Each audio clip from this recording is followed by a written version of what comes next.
Sekarang kita masuk pada part 2. Bagi mereka yang langsung ke part ini, ya saya sekedar mengingatkan bahwa ada part penjelasan pembuka, kemudian ada part 1 yang membahas mengenai siapa yang mendevelop aplikasi Peduli Lindungi. Kalau Anda interest ke sana, lebih baik dibaca dulu biar ada gambaran. Tetapi kalau memang langsung mau melihat topik yang ini, nggak ada apa-apa juga, nggak ada masalah. At least saya jelaskan. Kalau dibilang kok ini informasinya kurang komprehensif, karena tadi sudah dipilah-pilah dengan beberapa beberapa tayangan. Sekarang saya masuk kepada informasi mengenai vaksin, kartu vaksin. Ya. Kartu vaksin ini bisa diakses dari aplikasi Peduli Lindungi.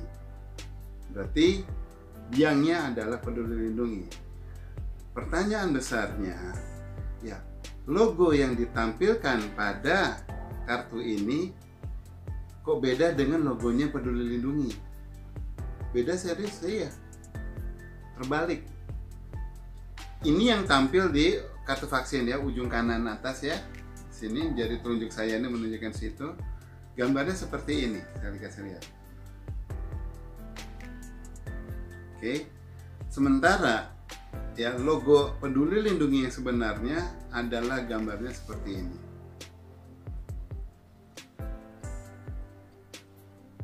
Ya. Jadi Anda lihat semuanya agak mirip, gambarnya mirip kayak gambar hati, ada kayak gambar kepalanya. Cuma di situ jelas kelihatan bahwa intinya kalau yang asli Peduli Lindunginya gambar orang yang kecilnya itu ada di sebelah kiri. Ya. Sedangkan kalau di logo di kartu vaksin gambar orang yang kecilnya itu ada di sebelah kanan. Oke, jelas sekali perbedaannya ya. Oke, kita hilangkan gambar tersebut. Nah, pertanyaannya, kenapa logo bisa terbalik? Ada tujuannya kah? Ada alasannya kah? Atau mau bilang bahwa ini bukan logo, ini suatu desain? Hey, come on! Semua hal yang terkait di sini dari pihak-pihak yang bekerja sama, yang terkait semuanya, ini ada terkait dengan Peduli Lindungi. Dan sertifikat ini yang selalu dicocokkan sama kita di aplikasi untuk lewat aplikasi Peduli Lindungi. So it's very related to di Peduli Lindungi. Jadi tapi kenapa logonya bisa sampai beda? Segitu banyak orang-orang di Kemenkes, Kominfo, BUMN, apa nggak ada yang membaca di sini? Apa nggak ada yang memberi masukan? Kalau ada yang memberi masukan, apa tidak ada satupun yang kemudian berpikir bahwa ini berarti harus direvisi? Kesempatan untuk merevisinya masih ada, karena ini is matter of application. Bagi mereka yang sampai tayangan saya ini masih menyimpan kartu vaksin yang lama, beruntung Anda punya versi yang logonya terbalik.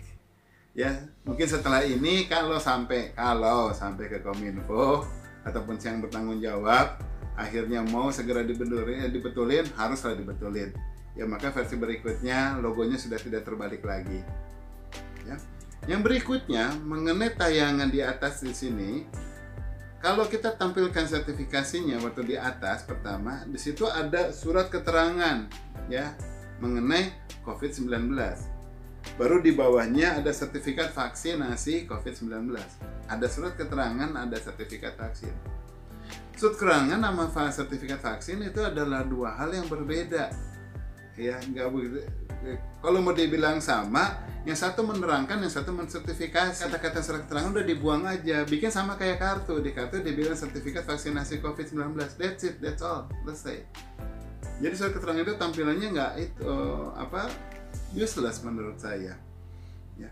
Dan informasi di sini itu terlalu banyak, seolah-olah kayak sertifikat yang lain-lainnya, sertifikat piagam kita kalau gambarnya gede, space-nya gede, A4, bikin tulisan yang banyak masih bisa kebaca.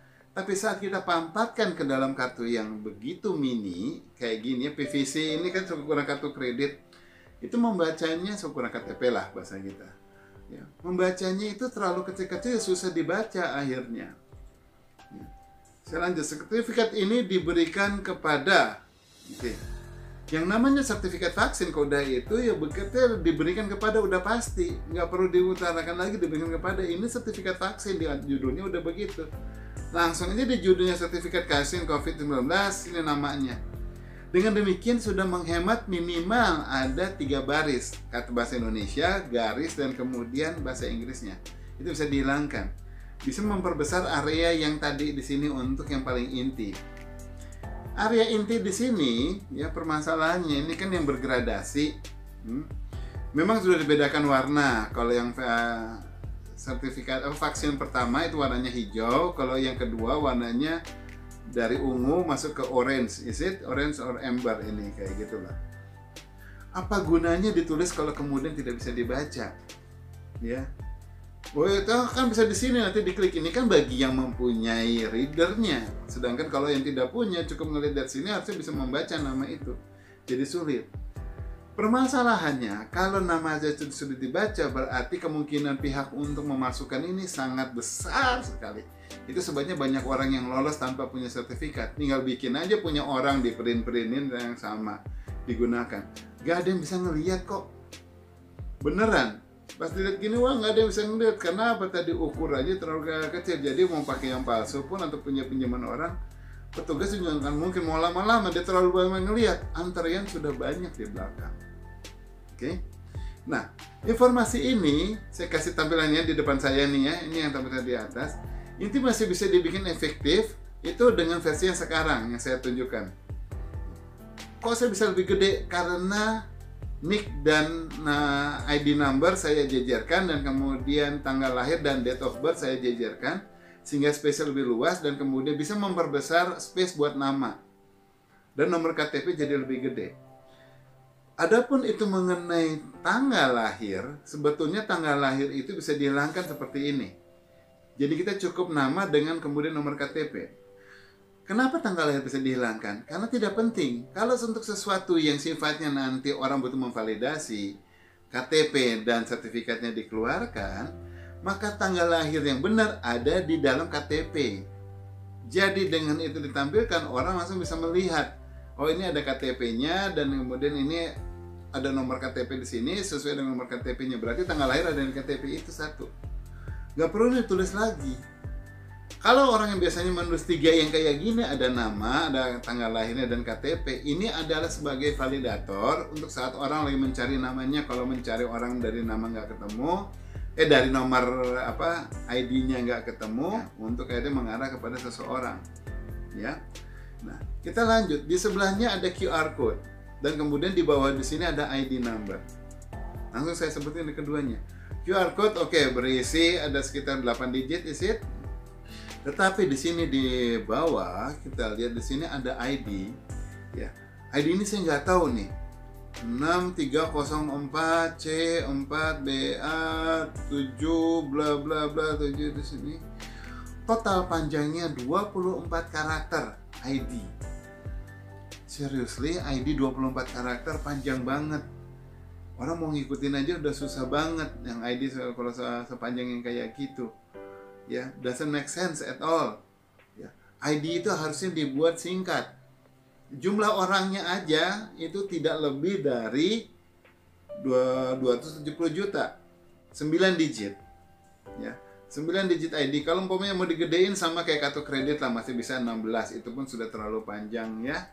Tapi umpamanya sudah ada KTP. Nah, ini ID ini panjang lagi untuk apa? Sementara kalau dia bilang kan sudah ada QR QR-nya di situ, jadi itu merepresentasi ID. Beda. Pas kita cek sama QR code di situ, ID-nya tadi saya bilang nomornya singkat. Yang bener ya kayak gitu, nomor singkat. Kenapa ini ada ID panjang? Untuk apa? Oke, lanjut. Ada informasi lagi mengenai pada tanggal 23 September 2020, berarti oh ini tuh sertifikat, diberikan sertifikat kepada bla bla bla bla ya dengan ID yang sekian pada tanggal 23 September. Oke. Yang jadi pertanyaannya adalah untuk apa menampilkan informasi tanggal vaksinasinya kalau itu tidak ada korelasi, tidak ada kepentingannya. Contoh, misalnya di mal-mal di semua gerbang, apakah dia akan mempermasalahkan ini dapatnya belum valid nih, baru tanggal sekian, kan udah bisa ngeprint ini, berarti ya sudah valid, dia sudah bisa masuk. Ya, oh nanti untuk terjadi pemeriksaan, nanti kalau diperiksa bahwa pengen diseleksi siapa-siapa yang sudah dapat dosis keduanya pada tanggal sekian, siapa-siapa tanggal sekian. Informasi mengenai tersebut itu ada di dalam database yang bisa diakses melalui tadi QR code yang di sini. Jadi QR code-nya kalau diklik langsung kebuka data orang tersebut, langsung kelihatan dia divaksinnya tanggal berapa. Jadi pihak yang memang mempunyai kepentingan untuk mengetahui tanggal berapanya itu pasti masuk udah dengan mengaksesnya via komputer yang mempunyai data jauh lebih lengkap. Sedangkan kalau baru sebatas hanya kartu saja, maka tanggal pemberian vaksinnya itu tidak perlu ditampilkan di sini. Mungkin pertanyaannya kan ada bahwa vaksin di mana ada yang baru efektif setelah 2 minggu, setelah 3 minggu. Jadi sebelum itu kalau umpamanya dari tanggalnya kelihatan dia belum efektif, maka dia dilarang untuk melakukan akses kemana-mana. Ada kata dilarang ya, tidak boleh. Nah, kalau dengan demikian berarti aplikasi Peduli Lindungi yang untuk menampilkan sertifikat itu hindari orang untuk bisa mengunduh sebelum dia lolos periode tadi. Ya, periode yang dia bilang 2 minggu atau 3 minggu setelah suntikan. Jadi dia udah dapat suntikan, di aplikasi ketahuan dia dapat suntikannya kapan, misalnya tanggal 1. Berarti kalau 2 minggu, berarti baru tanggal 15 dia bisa mengunduh ini. Kalau dia dapatnya tanggal 10, berarti baru tanggal 25 ya dia bisa mengunduh ini gitu. Jadi semuanya adalah selalu 14 hari sesudah dia mendapatkan vaksin. Itu lebih safe. Sehingga siapapun yang bisa mencetak ini berarti dia sudah bisa mencetaknya situ, dia sudah valid, sudah sah untuk memegang ini sebagai sertifikat. Nah, kalau ini dihilangkan, ID bisa dihilangkan karena sudah ada di QR code, tanggal pemberian vaksin juga dihilangkan, berarti informasi mengenai data pemiliknya jauh lebih gede dan lebih mudah dibaca. Ini lebih parah lagi yang sekarang ini di bawahnya, ya. Telah diberikan vaksin untuk dosis kedua. Rupanya nih kata-kata yang saya ulang. Telah dilakukan vaksinasi COVID-19 untuk dosis kedua. Sertifikat vaksinnya untuk COVID-19. Kenapa kata-katanya telah diberikan vaksinasi COVID-19? Sudah pasti setelah itu kok. Itu aja udah terlalu kepanjangan kata-katanya, ya kan? Nah, kemudian itu dibilang untuk dosis kedua. So what? Untuk apa yang diutarakan itu, informasi dosis keduanya bisa dipandatkan dalam dalam kode.